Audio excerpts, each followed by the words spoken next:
Quantos aí estão famintos pela palavra do Senhor? Diga amém. Amém. Aleluia. Deus tem muito para nós nessa noite, eu creio. Amém? Está tudo certo aí, Laura? Aleluia. Eu gostaria que você abrisse a sua Bíblia em um texto que nós iremos andar nesse texto, nós iremos desfrutar. Você vai perceber, irmãos, que um versículo bíblico, ele é rico, sabe, em princípios, e que pode nos alimentar por mês, por ano. E a cada vez que você ler esse versículo, ele pode vir com uma revelação nova.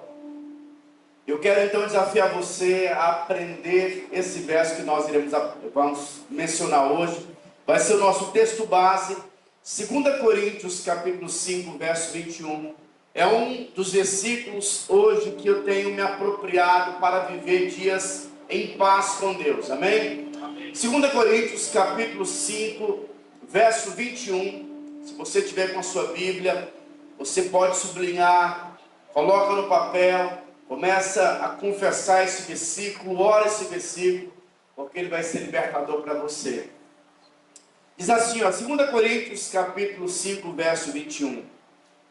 Aquele que não conheceu o pecado, tem um sujeito oculto aqui, aquele é Jesus. Aquele que não conheceu o pecado, ele, outro sujeito oculto que seria Deus, ele o fez pecado por nós, para que nele fôssemos feitos justiça de Deus. Pai, obrigado pela tua palavra que é viva, a tua palavra que é transformadora. Ó Deus, nós queremos contemplar a palavra que transforma. Ó Deus, o Evangelho. Ó Pai, que tem o poder para nos salvar, salvar a nossa alma, o nosso espírito e também o nosso corpo. Ó Deus, nós queremos, ó Pai, aprender aquilo que o Senhor tem a nos ensinar nessa noite. Que a tua palavra seja alimento, que supra, que alimenta a nossa alma. É o que nós te pedimos em nome de Jesus. Amém, amém, amém. Irmãos, nós vivemos em um mundo caído. Nesse mundo caído, a gente pode passar por enfermidade. No mundo caído, nós vemos injustiça. Nós vemos crimes, vemos ódio. Vemos pessoas passando necessidades financeiras, vemos a miséria. Nesse mundo, nossos olhos se deparam com tantas situações que nós ficamos decepcionados às vezes.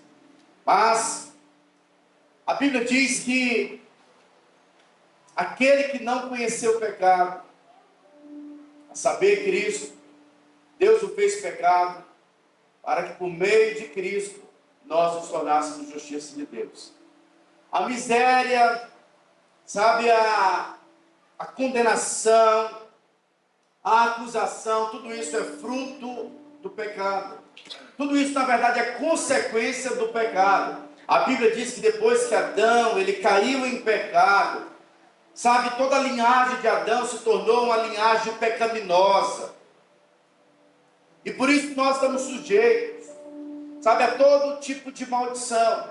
Mas a Bíblia diz que, por meio de Cristo, o pecado foi removido da terra.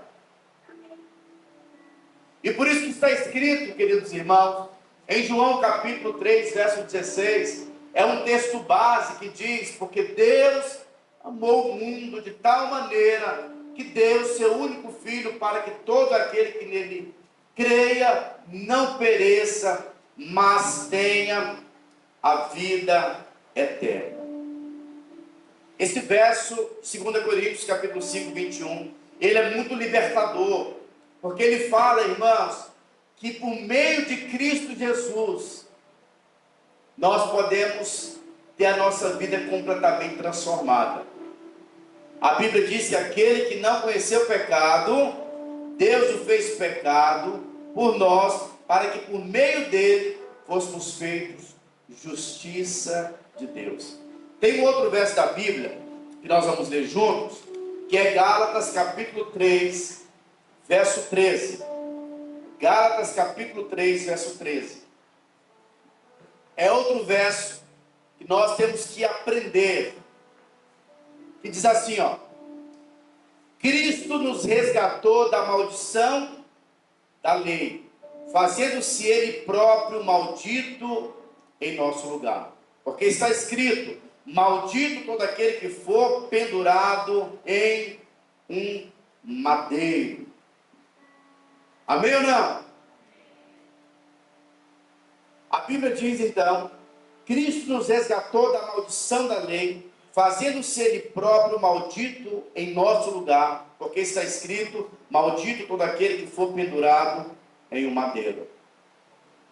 Nós hoje estamos aqui reunidos como igreja para proclamar que nós somos libertos, amém? Por meio da morte de Cristo, nós somos substituídos. A Bíblia diz que Ele levou sobre si todas as nossas maldições. Não é justo hoje você viver em maldição.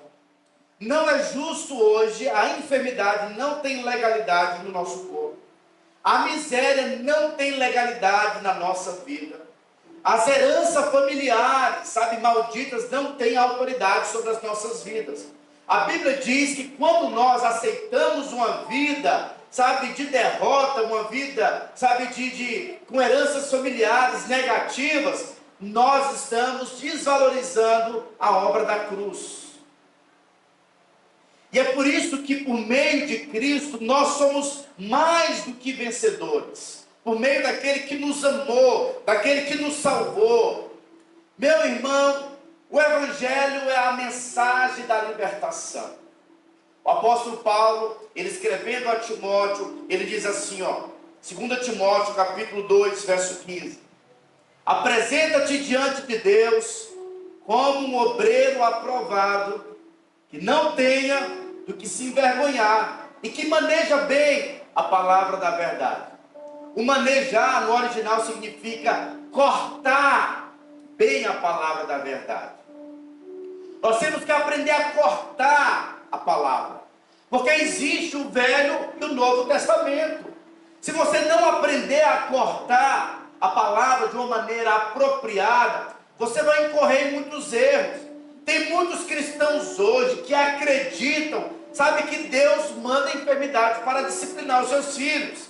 Seria o mesmo que um pai de família, colocar uma enfermidade no seu filho. Ele vai até preso. Por quê? Porque isso não pode acontecer. E quanto mais o nosso Deus, que é um Deus bom. Então, quando nós aprendemos a cortar bem a palavra, as coisas mudam. A Bíblia diz no livro de João, capítulo 1, verso 17, diz assim, a lei foi dada por intermédio de Moisés. A graça e a verdade veio por meio de Jesus. Ou seja, existe uma diferença. Moisés representa a lei, os 10 mandamentos. Mas agora Cristo se manifestou. E na manifestação de Cristo nós entramos em uma nova dispensação. Algumas pessoas dizem assim, pastor, muito cuidado com a mensagem que vocês têm pregado da graça. Nós temos que pregar a verdade. Mas quando nós olhamos para o livro de João, capítulo 1, verso 17, você vai perceber que a verdade está do lado da graça.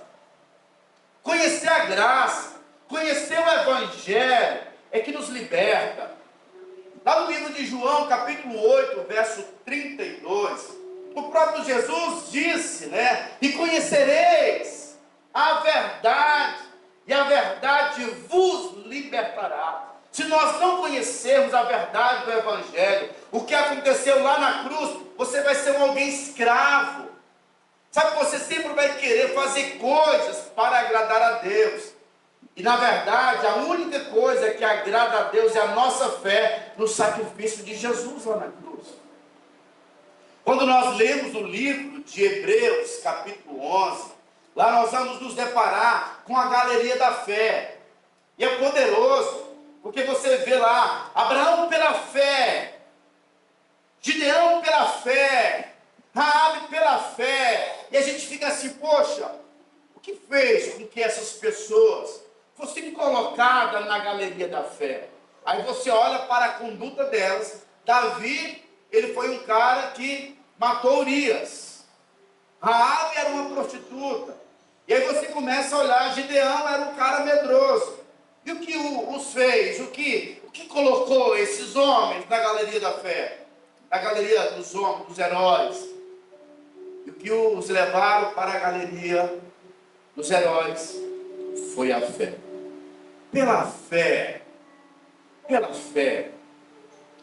E o que vai nos levar a vivermos uma vida, sabe, cheia de esperança, é entendermos o que aconteceu lá na cruz. A Bíblia diz que Cristo se fez maldito em nosso lugar.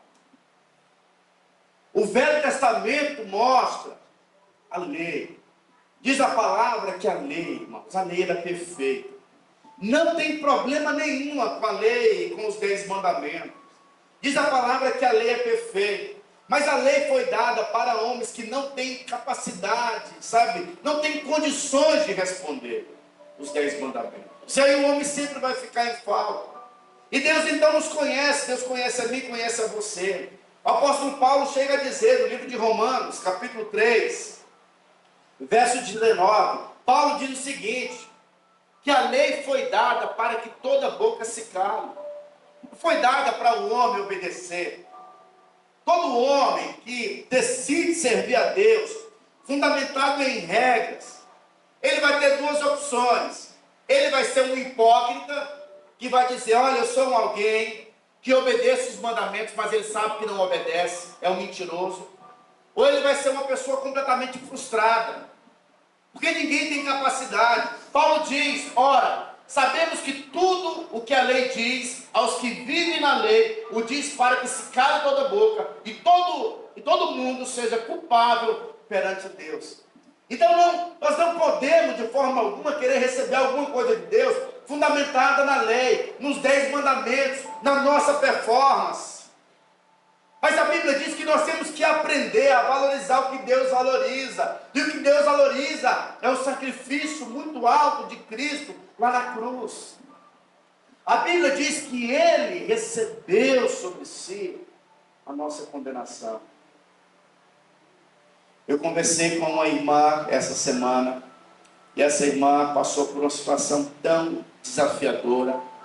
O filho dela passou por um processo de enfermidade e viu a morte. Situação tão difícil. E a mãe disse assim, pastor, a minha vontade é, eu vi meu filho sofrendo tanto que falar com Deus, eu não quero que ele sofra. Se for o caso, me coloca no lugar dele. Porque o coração de mãe é corajosa. Até vi alguém colocando lá, hoje também, umas máquinas passando na agricultura, fazendo, tirando os capim, e aí tinha lá uns pássaros com os ovos, elas enfrentavam as máquinas, sabe? Ficava lá protegendo, não sai daqui. E aí os caras tinham que mudar a máquina para outro lugar, porque a mãe é corajosa. E essa mãe também estava com esse coração. Mas sabe, ainda que a enfermidade passasse do filho para a mãe, não ia resolver o problema. Mas a enfermidade do mundo passou para o filho chamado Jesus. E por causa dele nós não vamos aceitar a enfermidade nas nossas vidas. A Bíblia diz que quando Cristo levou a maldição da lei, a maldição da lei inclui, irmãos, condenação eterna. A maldição da lei, ela inclui a miséria. A maldição da lei inclui também a enfermidade. Ele levou tudo isso sobre si. E se nós aceitarmos a miséria nas nossas vidas, se nós aceitarmos a maldição hereditária na nossa casa e na nossa família, nós estamos desprezando o alto preço que foi pago lá na cruz. A maneira de glorificarmos o preço que foi pago na cruz é olhar para a cruz e falar o seguinte: isso não pode acontecer na minha família, porque essa dívida já foi paga. A dívida foi paga lá na cruz, e agora eu posso ter esperança no meu futuro. E Paulo diz, olha, uma coisa eu faço, eu esqueço das coisas que para trás ficam. Eu esqueço do meu passado negro. Eu esqueço das situações ruins, situações constrangedoras. E agora eu olho para o meu alvo, que é Cristo. E nós temos recebido essa mensagem, a mensagem da nova aliança, mas infelizmente a nossa visão tem sido uma visão sabe, que tem recebido a revelação parcial. Nós temos recebido a metade do Evangelho. Qual que é a metade do Evangelho?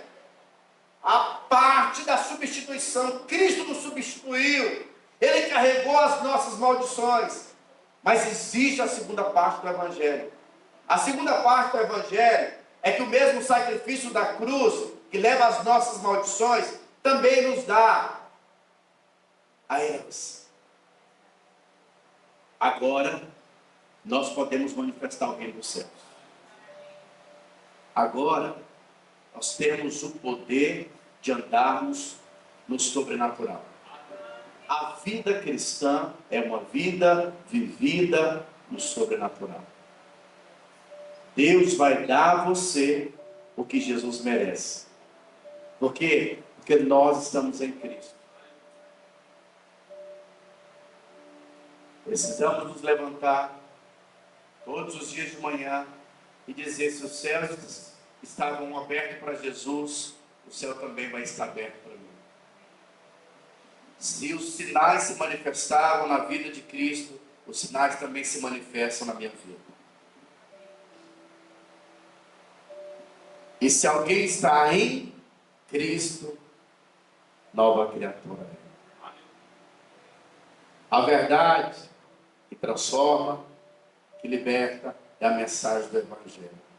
É a mensagem do Evangelho, é a mensagem que o mundo inteiro já foi liberto, já foi salvo e já foi perdoado. Mas isso não vai ser recebido se a pessoa não confessar, não crer. Nós costumamos dizer, e essa palavra que eu vou falar para você, ela até parece uma heresia, mas acredite em mim, é a verdade mais poderosa do Evangelho. Os homens não vão para o inferno por causa dos seus pecados. Os homens vão para o inferno porque não receberam o perdão da cruz. O Senhor amou o mundo de tal maneira que deu seu Filho para que todo aquele que nele creia não morra, mas tenha a vida eterna. Lá na cruz é a fonte de toda a esperança. Lá na cruz, a justiça de Deus se encontra com o seu amor. Deus é justo. Deus tem que punir o homem por causa dos seus pecados. Os homens não têm condições de obedecerem a Deus. Mas o próprio Deus decidiu se fazer homem, se manifestou, teve entre nós, foi para a cruz, disse: está consumado, a dívida foi paga, e o amor agora pode invadir os nossos corações. O nome dessa palavra, se você vai anotar, você pode esperar coisas boas. Por causa da substituição, nós podemos esperar coisas boas. Sabe, muitas pessoas têm um pensamento positivo. A neurociência, eles ensinam algumas técnicas, tem a PNL, que é a programação neurolinguística, e eles então ensinam as pessoas a programar as suas mentes para o resultado. E aí tem um estudo onde eles dizem que as pessoas que têm um pensamento positivo vivem melhor do que as pessoas que têm um pensamento negativo. Isso a gente sabe que é uma verdade. Mas sabe, a vida cristã é muito mais, é muito superior a termos pensamento positivo. Quando o mundo fala sobre esperança, ele está falando sobre otimismo, sabe, sobre pensamento positivo. Mas quando a Bíblia fala sobre esperança, a esperança do cristão é a certeza de que coisas boas estão por vir. Diz a palavra de Deus que o Senhor tem pensamentos bons a nosso respeito, pensamentos de paz e não de mal, para nos dar o fim que desejamos. O apóstolo Paulo, na verdade, o autor do livro de Hebreus, que não fala quem é, mas todo mundo diz que é Paulo, está escrito assim, Hebreus capítulo 11, verso 1, diz assim, ora, a fé é a certeza de coisas que se esperam, e a convicção de fatos que não se veem. Ora, a fé é a certeza. Eu tenho certeza que coisas boas estão por vir. Eu tenho certeza que Deus está projetando coisas boas para a minha vida, para mim. Ou seja, quem anda debaixo, fundamentado na nova aliança, desfruta de paz no seu coração. Irmãos, deixa eu te falar algo. Nós vivemos em um tempo onde muitos cristãos estão adoecidos na sua própria alma, estão com depressão. E o que seria a depressão? É a fé no caos, é a fé no lugar errado. Agora, quando nós entendemos que o nosso coração precisa estar nas promessas do Senhor, nós então podemos esperar coisas boas nesse Deus. A Bíblia diz que por estarmos em Cristo, crermos no grande sacrifício da cruz, o profeta Isaías diz assim, Adriano, ele fala, olha, os que esperam no Senhor, renovam as suas forças, sobem com asas como águia, correm e não se cansam, caminham e não ficam fatigados. Sabe, quem anda na graça tem uma perspectiva correta e ele vai prosperar, porque nós sabemos que prosperidade é crescimento. Diga, prosperidade é crescimento. Como é que você sabe que você é próspero? Não é por qual o valor que você tem no banco, não. Como que nós definimos prosperidade? É fácil. Olha para os anos que se passaram. Você tem estado no mesmo nível ou você tem crescido ano após ano? Eu sempre falo para os irmãos o seguinte, quem está mais perto de mim sabe disso. Eu falo, olha, o ano que vem, as pessoas que conversarem com você, elas têm que perceber algo diferente de você. Você tem que se tornar uma outra pessoa durante um ano. Não sei se você sabe, mas de 9 em 9 meses, o nosso corpo, ele é transformado. As células morrem, nascem outras, e a sua pele, o cabelo, tudo muda. De 9 em 9 meses. Mas isso também tem que acontecer na nossa vida espiritual, na nossa alma, no nosso psique. É por isso que Paulo diz, olha, vocês precisam renovar a mente de vocês. A palavra arrependimento no original significa mudança de ideia. Pastor, você muda de ideia se eu receber luz acerca de um assunto, sim. Então tem muitas coisas que eu fazia no passado que eu não faço mais. Não era verdade? Talvez fosse verdade, mas o nível de luz que eu tinha era muito pouco, limitado, me fez sofrer. Então, a gente tem que mudar de ideia. Arrependimento é mudança de ideia, mudança de mentalidade. E aí, os que esperam no Senhor, renovam as suas forças. Os que esperam no Senhor, sabe, tem esperança no futuro. Nós não andamos amedrontados. Nós cremos que, por meio da obra da cruz, coisas boas estão nos aguardando, nos esperando. É verdade que o mundo vai de mal a pior. A tendência em relação ao mundo é só piorar. Não espere coisas boas do mundo que não vai vir. E é por isso que o lugar mais seguro da terra é estar inserido no centro da vontade de Deus. No propósito do Senhor. Amém ou não? Amém. Sabe por que Deus ele nos abençoa?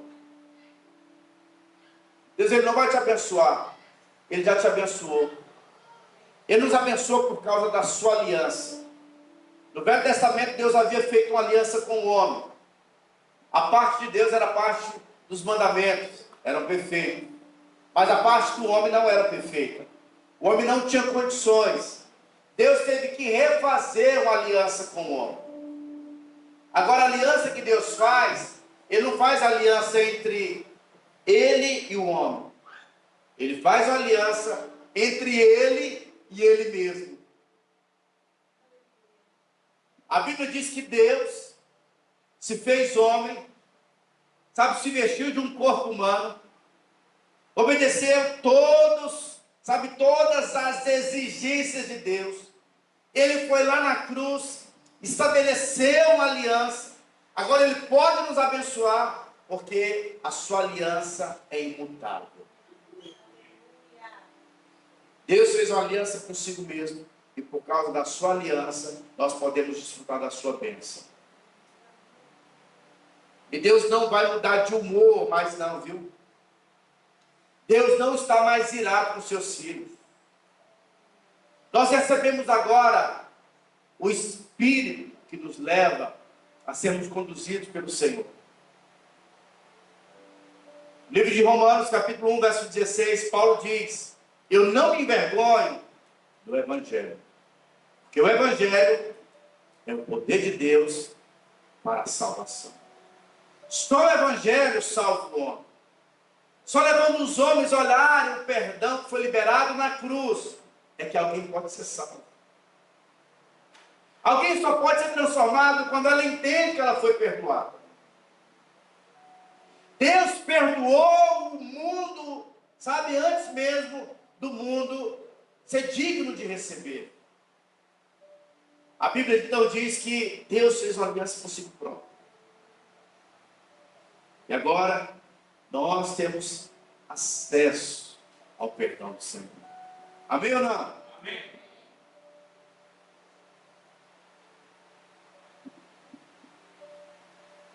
Jeremias 32, 40. Farei com ele aliança eterna, segundo a qual não deixarei de lhes fazer o bem, e porei o meu temor no seu coração, para que nunca se aparte de mim. Alegrar-me-ei por causa deles, e lhes farei bem. Plantá-lo-eis firmemente nessa terra, de todo o meu coração, de toda a minha alma. Salmos capítulo 35, verso 27, diz assim, ó: cantem de júbilo e se alegrem os que têm prazer na minha retidão, e digam sempre: glorificado seja o Senhor, que se compraz na prosperidade do seu servo. Deixa eu te falar, meu irmão. Por causa da aliança, Deus te quer bem. Por causa da aliança, Deus se alegra com a nossa prosperidade. Por causa da aliança, os céus irão te favorecer. Não é por causa de nós. Muitas pessoas andam debaixo do espírito de condenação e eles dão o crédito para o Espírito Santo. Falam: não, ó, o que está acontecendo comigo aqui, eu estou mal, é porque o Espírito Santo está me mostrando isso. Mas deixa eu te falar, o Espírito Santo, ele foi estabelecido para convencer o mundo do pecado, da justiça e do juízo. O Espírito Santo, para nós que somos filhos, ele foi liberado para te lembrar que você é a justiça de Deus em Cristo Jesus. Nós somos justos. Pastor, essa pregação é perigosa. Perigosa é os 10 mandamentos. Perigosa é a lei. Quando, antes de conhecer o perdão do Senhor, eu vivia atribulado. Algumas coisas não aconteciam na minha vida, e eu começava então a introspecção. O que seria introspecção? O que eu fiz de errado? Talvez tenha algum pecado que eu não confessei. É por isso que os céus estão de bronze. E aí você vive debaixo da introspecção. E se você acha que você não vai adiante por causa dos seus pecados, eu tenho algo para te falar. Não é os nossos pecados, mas é a nossa incredulidade. Se você fica preocupado em relação a estar confessando todo tipo de pecado, tem pecado que você não lembra. E o que você não lembra, como é que vai acontecer na sua vida? Mas se você crer no poder do sangue do Cordeiro, que você foi perdoado de uma vez por todas, porque quando você pede perdão, Deus não vai ficar pensando: poxa, esse pecado foi um pouco bem complicado, né? Vou pensar se eu vou perdoar. Não. O sangue já foi derramado há mais de 2000 anos atrás. O sangue não vai ser derramado novamente. Então, quando o Senhor liberou lá na cruz o seu sangue, você foi perdoado de uma vez por todas. E por isso nós não podemos ficar debaixo de condenação. Você tem que se levantar, entendendo que você é perdoado. Só há transformação para aqueles que têm o sentimento de perdão. É por isso que o Senhor diz: olha, se vocês não perdoarem uns aos outros, nem filho meu vocês são, nem salvo vocês são. Por quê? Porque o perdão do Senhor, que foi liberado nos nossos corações, nos deixa indesculpáveis. Rancor não pode habitar no coração de quem nasceu de novo. Ressentimento não pode. Nós temos que nos livrar disso. Porque o sinal de quem realmente recebeu o perdão de Deus é que ele sabe perdoar. Que ele consegue perdoar. E é isso que vai te dar alegria. É por isso que o Senhor Jesus disse, olha, o reino dos céus não é comida nem bebida, mas é alegria. Quando você se sente perdoado, a alegria reina em nossos corações. O Senhor ele não veio ao mundo para condenar o mundo, nem para julgar o mundo. Ele veio para salvar o mundo. Essa semana, junto com o irmão, nós participamos aí de uma reunião especial aí de pastores. Teve o período da oração. E aí deram o microfone para algumas pessoas lá. E eles foram orar pelas nações. Como é que você acha que foi a oração? Deus, eu coloco o Alexandre de Moraes nas tuas mãos. Senhor, pega o Lula. Eu lembrei de João. Quando Jesus foi pregar em uma cidade, a cidade rejeitaram a mensagem de Jesus, não permitiram que Jesus entrasse na cidade. João, com o espírito, sabe, do Velho Testamento, com o espírito da lei, falou com Jesus, Jesus, eu conheço a história de Elias. Permita que eu ore para que o fogo desça e destrua toda essa cidade. E Jesus fala, você não sabe de qual espírito nós somos? Eu não vim condenar o mundo, mas eu vim perdoar e resgatar o mundo. A minha vontade é que todo homem seja salvo e chegue ao pleno conhecimento da verdade. Sabe, irmãos, está acontecendo uma guerra. Nós temos que orar pela paz de Jerusalém. A Bíblia diz que quando nós abençoamos Jerusalém, nós prosperamos, nós somos abençoados.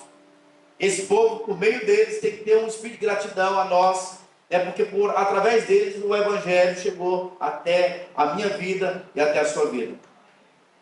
Mas nós também temos que orar para que até os muçulmanos possam ter uma experiência com o Senhor. Deus, que haja salvação nesse tempo, que haja mudança no nosso coração, é para que o sacrifício de Cristo seja válido, seja valorizado, porque o preço foi muito alto. Amém ou não? Então, para mim e para você, acreditarmos, nos apropriarmos do sacrifício da cruz, isso vai nos levar a vivermos dias abençoados. Você e eu seremos abençoados, não é pela nossa performance, não é porque nós somos bons demais. Nós recebemos a bênção de Deus por meio do sacrifício que foi liberado lá na cruz.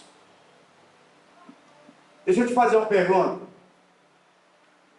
Você carrega com você mesmo muitas heranças familiares? Eu trouxe da minha casa e estou vencendo dia após dia. Quando eu casei, antes um pouco de casar, eu liguei para o meu pai e eu disse assim, pai, eu vou comprar um carro. Meu pai eu quase vi um cinto pela chamada no telefone. Não, você não vai comprar carro não. Carro gasta demais. Moto é econômica. Fica com a moto. Ele fez isso, tentando me proteger. Mas na verdade ele carregava um espírito de miséria.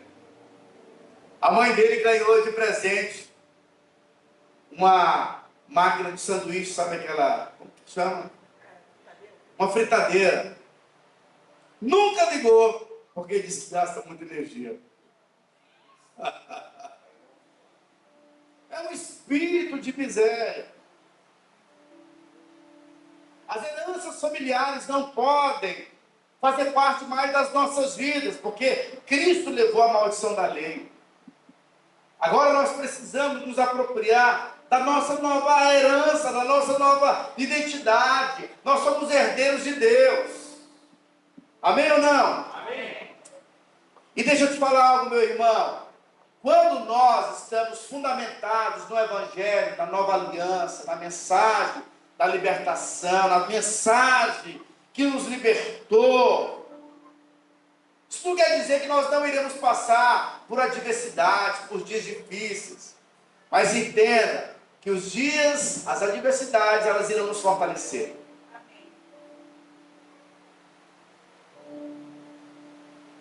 Daniel nunca ia ver o milagre do leão se ele não tivesse sido jogado dentro da cova dos leões.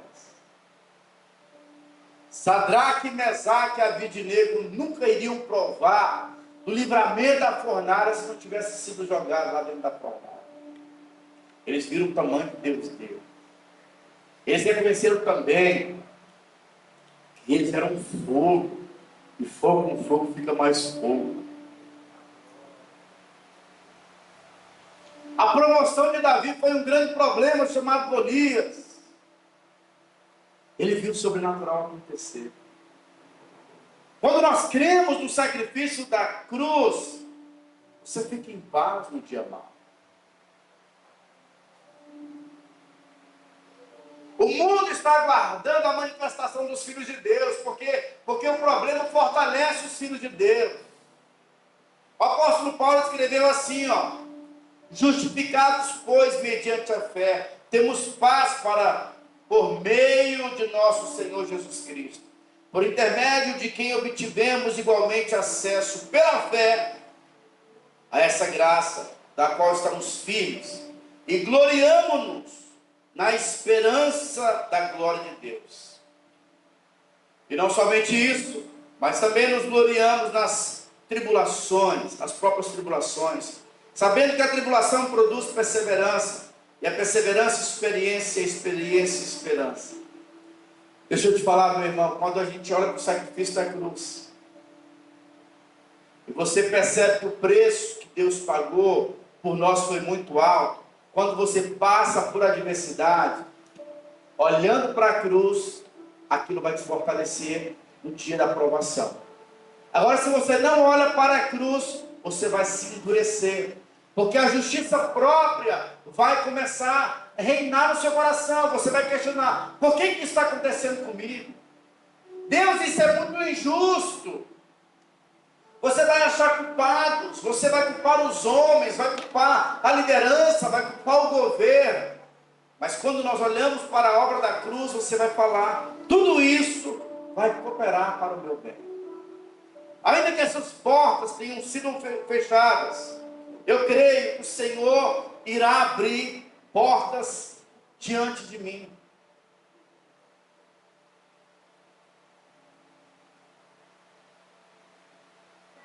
Problemas na vida de quem anda na graça vai ser como o inimigo que vai ser devorado. Números capítulo 14, verso 8. Números 14, verso 8. Gostaria que você lesse junto comigo. Diz assim, se o Senhor se agradar de nós, se é Josué e Caleb falando, então nos fará entrar nessa terra e nos dará. Terra que mana leite e mel. Então somente não sejais rebeldes contra o Senhor, e nem temais o povo dessa terra. Porquanto, como pão, os podemos devorar. Retirou-se deles o seu amparo, o Senhor é conosco, e não os temais. Olha o que Josué e Caleb falaram. Os nossos problemas vão ser como pão. Nós vamos devorar ele. Nós vamos comer o problema. Vamos triturar o problema. Uma visão correta. Qual que é o problema que você está passando? Isso tem que ser alimento para você. Sabe, meu irmão, vitimismo não chama a atenção de Deus. Se você ficar reclamando, se você ficar lambendo ferida, isso não chama a atenção de Deus. Talvez você vai chamar a atenção de algum homem para ficar com dozinha de você, mas não chama a atenção de Deus. O que chama a atenção de Deus é a nossa fé. Olha o que Josué fala: se o Senhor se agradar de nós, que nós temos crido na promessa que ele falou, que essa terra é nossa, esses inimigos serão para nós como pão, iremos devorar. Deus está me ensinando isso, irmão. Eu tenho passado por algumas situações difíceis. E quando eu me deparo diante da situação, eu não fico mal. Eu falo, eu vou devorar isso. E eu tenho conseguido. Algumas portas, às vezes, elas querem se fechar, e quando elas estão prestes a fechar, alguém fala para mim, olha, não vai dar para fazer mais isso e tal. Eu falo, ok. Eles ficam tipo esperando lá, você não vai questionar? Não, eu entendi. Vai ser bênção para mim. Deus quer abrir outra porta. Deus quer mover de outra forma para você. Olha para o problema e devora o problema. Não fuja de problema. Não se esconda do problema. Enfrente o problema. E por falar nisso, eu sei que Deus quer falar com alguns agora acerca disso. Talvez você esteja passando por alguns problemas, alguns gigantes que você nem sabe o tamanho dele. Para um pouquinho, meu irmão. Senta para você saber o tamanho do seu gigante. Se o gigante é uma dívida, coloca no papel. Qual que é o tamanho do seu gigante? Não foge dele, não. Vai para cima. Se é uma conversa com alguém, converse. Pega esse problema como um pão e devora ele. Esse problema eu posso afirmar a você. Ele é bem menor do que você. E sabe por que ele é menor do que você? E sabe por que normalmente ele tem sido grande para você? Porque você não tem se apropriado. Que você está sentado com Cristo nas alturas. Você vê o problema de cima para baixo, não é de baixo para cima. Sabe por que Davi conseguiu vencer Golias? Porque ele viu Golias de cima para baixo. Ele falou o seguinte, Golias, você tem uma lança. Eu não sou guerreiro, mas essa lança, ela é uma lança que pesa uns 60 quilos, tem uma armadura, tem uma espada. Você vem com isso, mas eu vou no nome do Senhor dos Exércitos. Hoje mesmo eu vou cortar a sua cabeça. E as aves dos céus vão comer o seu corpo. Ele creu no Senhor. Estava sentado com o Senhor. Davi era alguém na velha aliança que andava no Espírito da graça. Então nós temos que aprender a devorar os nossos problemas. A minha palavra para você nessa noite, para nós finalizarmos. Prepare-se para viver os melhores dias da sua vida. Prepare-se para desfrutar de grandes bênçãos que o Senhor tem reservado para você. Você precisa se acostumar com as bênçãos do Senhor. Ainda que você não esteja desfrutando das promessas, há uma promessa de Deus para você. No livro de Isaías, capítulo 54, verso 1. Olha a postura que eu e você precisamos ter. Está escrito assim, ó. Canta alegremente, ó estéril. Opa, cantar? Se eu não tenho filho? Eu quero filho, mas não tenho filho? Como que eu vou cantar? Eu vou chorar, porque eu quero filho. Você vai falar, não. Canta alegremente, ó estéril, que não desce a luz. Exulta com alegria, canto e exclama, tu que não tivestes dores de parto, porque mais são os filhos da mulher solitária do que os filhos da casada, diz o Senhor. Alarga o espaço da tua tenda, estenda-se o todo da tua habitação, e não o impeças. Alonga as tuas cordas e firma bem as tuas estacas, porque transbordarás para a direita e para a esquerda. A tua posteridade possuirá as nações e fará que se povoem as cidades assoladas. A ordem do Senhor é, se você não está tendo resultado, cante. Alegre-se. Porque isso move o braço de Deus. Paulo e Silas sabem muito bem disso. Eles estavam presos, acorrentados fisicamente, mas eram livres interiormente. Eles começaram a cantar. Isso agride o mundo espiritual. Sabe, quando as coisas não estiverem acontecendo na sua vida, por favor, Não seja superficial para ficar questionando a Deus. Cante, alegre-se diante do Senhor. Isso quebra cadeias no mundo espiritual. A verdadeira adoração, ela acontece no dia que, sabe, parece que a gente não quer adorar. Eu vi o testemunho daquele Salazar, Israel Salazar. Ele disse que, é tão forte o testemunho dele, estava aqui em Barretos, e ele disse que a esposa estava grávida, ele muito alegre, eles orando, preparando tudo, parece que a esposa perdeu o filho, e ele entrou num estágio, num processo de depressão. E aí ele teve que se afastar por um tempo da canção, da música. Ele veio aqui para o interior de São Paulo, aqui para Marília. E aí, em pouco tempo, a esposa falou: bem, vamos tentar novamente. Ele falou: amor, mas a gente sofreu muito. Você está preparado? Você quer? E aí, a esposa falou: não, amor, eu quero sim. E aí eles então tentaram, a esposa ficou grávida.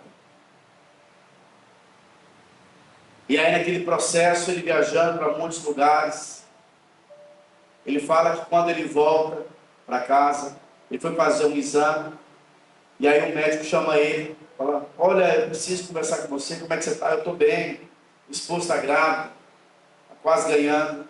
E ele foi e descobriu que estava com câncer, um câncer terminal. E aí, além de estar com câncer, a gravidez da esposa era uma gravidez de risco. E aí ele disse que teve um momento lá que ele começou a fazer as quimioterapias, ficou magro, só o osso.